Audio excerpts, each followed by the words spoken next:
어느 날 대한민국 곳곳에 노란 전화 박스가 나타났습니다.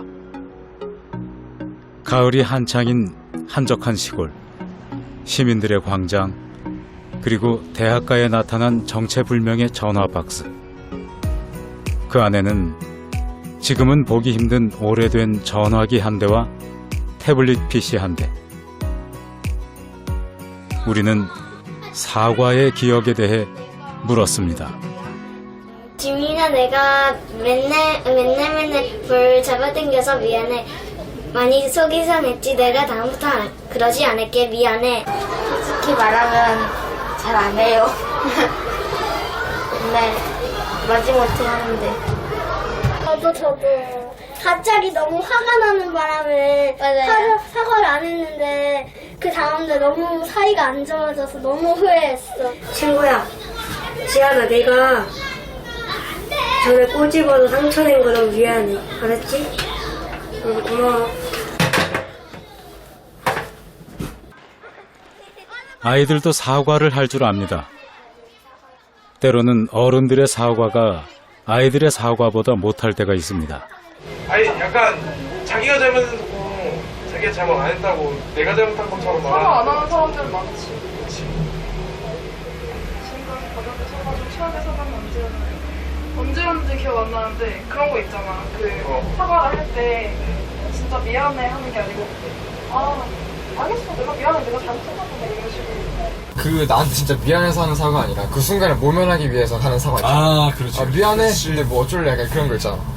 그런 건 있는 것 같아. 근데 구체적인 그런 건 기억이 안 나. 나도 너가 그랬다면 나도 미안해. 미안해라는 말이 언제나 사과로 받아들여지는 것은 아닙니다. 진정성이 필요합니다. 먹다 보니까 이제 당신 속식인 거 상당히 참 미안해. 그때 자빼미를 부셔먹은 건 나였어요. 미안하다. 모른 척해서 내 사과를 받아줄래?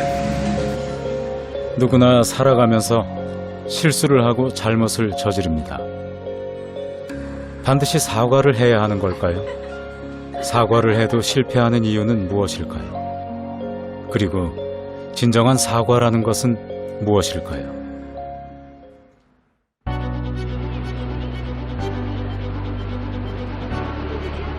2003년 5월 11일 미국의 대표적인 일간지 뉴욕타임스가 이례적인 기사를 발행합니다. 뉴욕타임스 소속의 기자를 해임하기로 했다는 기사였습니다.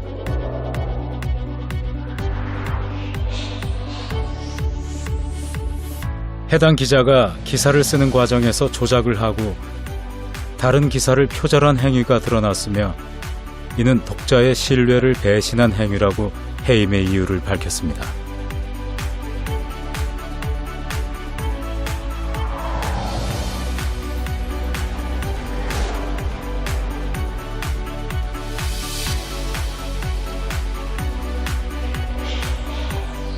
뉴욕타임즈는 이날 신문 4면에 걸쳐서 기자의 조작과 오보에 대해 진실을 밝히고 독자들을 향해 사과했습니다.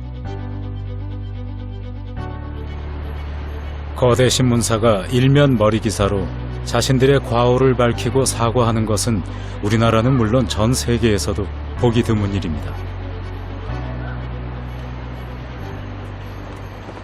2005년에는 미국의 한 정신의학자가 재미있는 실험을 했습니다. 미국의 주요 일간지에서 사과나 사과하다가 포함된 기사의 수를 검색한 것입니다. 실제로 해당 신문의 홈페이지에서 1994년부터 2018년까지 사과 관련 기사를 검색해 봤습니다. 1990년대에는 대형 이슈가 있을 때에만 사과 관련 기사가 증가했지만 2000년대에 들어서는 특정 이슈와 상관없이 사과가 꾸준히 다뤄지고 있는 것을 알 수 있었습니다.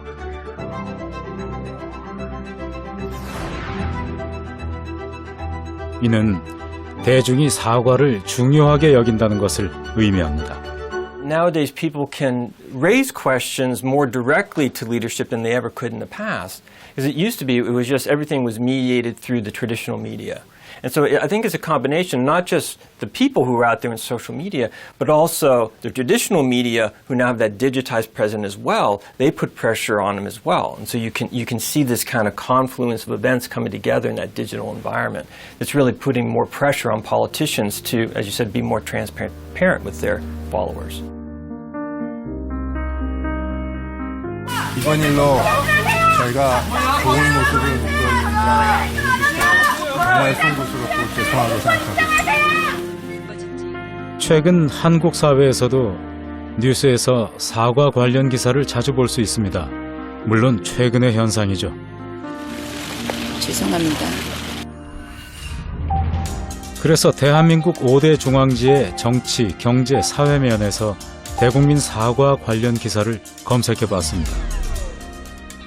1987년까지는 대국민 사과 관련 기사는 연평균 10건 미만, 1990년대에는 연평균 200건 정도로 증가한 것을 알 수 있습니다. 대통령이 직접 국민 앞에 나서 머리를 숙이던 장면도 기억할 겁니다.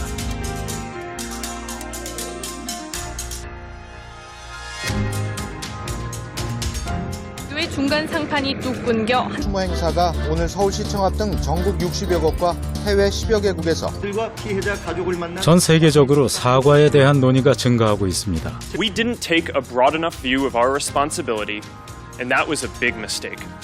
And it was my mistake, and I'm sorry.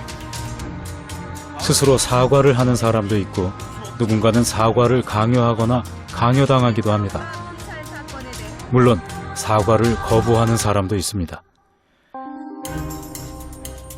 정치인, 기업인, 연예인 등 사회적으로 영향력을 지닌 사람들에 대해 공적인 사과 요구가 늘었습니다. 언론도 예외는 아닙니다. 이렇게 사과가 중요해진 이유는 무엇일까요? That was not appropriate.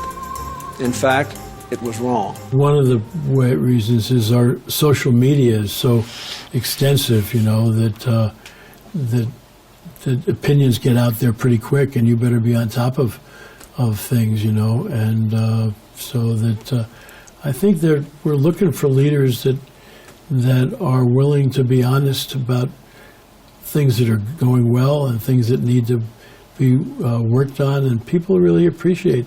Well, I think it is the digital environment, because nowadays so many people are now attuned to the digital environment. Think how many people connect to the world through their phones. But nowadays, with social media coming into that in various ways, people go online and push and make demands and make requests. Not that leaders have to honor it, but there's now more of a felt pressure that you need to answer the questions being raised by the citizenship. 2016년 겨울, 우리는 사과를 외쳤습니다. 그리고 시민의 힘을 확인할 수 있었습니다. 인터넷과 IT 기술이 발달하면서 등장한 개인 미디어. 누구나 정보를 생산하고 유통할 수 있게 된 환경이 시민사회의 원동력입니다. 이제는 언제 어디서든 소셜미디어를 통해 정부나 기업의 문제점을 공론화할 수 있습니다. 권력자의 실수나 잘못이 투명하게 노출되는 21세기. 진정한 사과를 할 줄 아는 것은 그 어느 때보다 중요해졌습니다.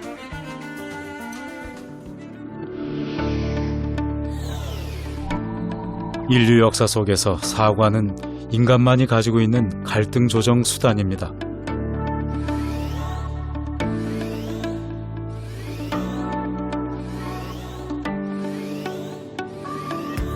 모든 인간의 언어에는 반드시 사과나 미안함을 뜻하는 표현이 있습니다.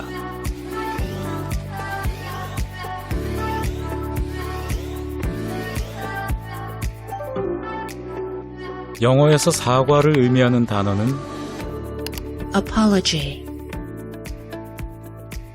스페인어에서는 disculpa, 독일어로 사과한다는 표현은 entschuldigen, 중국어로는 对不起, 일본어의 기본적인 사과 표현은 ごめんなさい. 그런데 언어마다 사과의 의미가 다릅니다. 스페인어 사과 표현의 어원에는 책임의 의미가 담겨 있습니다. 독일어의 사과 표현을 사전에서 찾아보면 죄를 지었다는 의미도 포함하고 있습니다.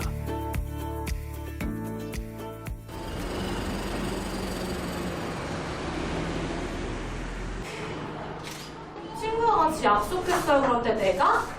한국어를 배우는 외국인들에게도 한국어의 사과 표현은 한국 사람과 소통하기 위해서 가장 먼저 배우는 표현 중 하나입니다. 미안해요. 친구같이. 미안하다는 친구같이.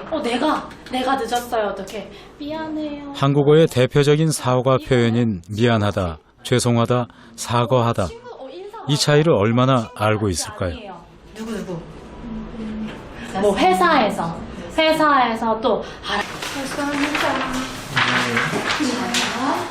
이걸 이렇게 해줘요. 미안해요. 자, 시작. 미안해요. 미안해요. 不好意思。不好意思，对不起，抱歉。 죄송해요. 죄송해요. one more time together. 죄송해요. And what does it mean? That's a good question. I don't know. 죄송해요. 사과할게요. 사과할게요. I like the beginning of the word 사과. Okay, what's 사과? Apple, I guess. 내가 이치만フランクな友達だしなんかで使う言葉この2つ見たことない。サガ背景をなんか謝罪しますってなんかもっと硬い感じほぼ使わないそうねビジネスっぽい Me desculpa.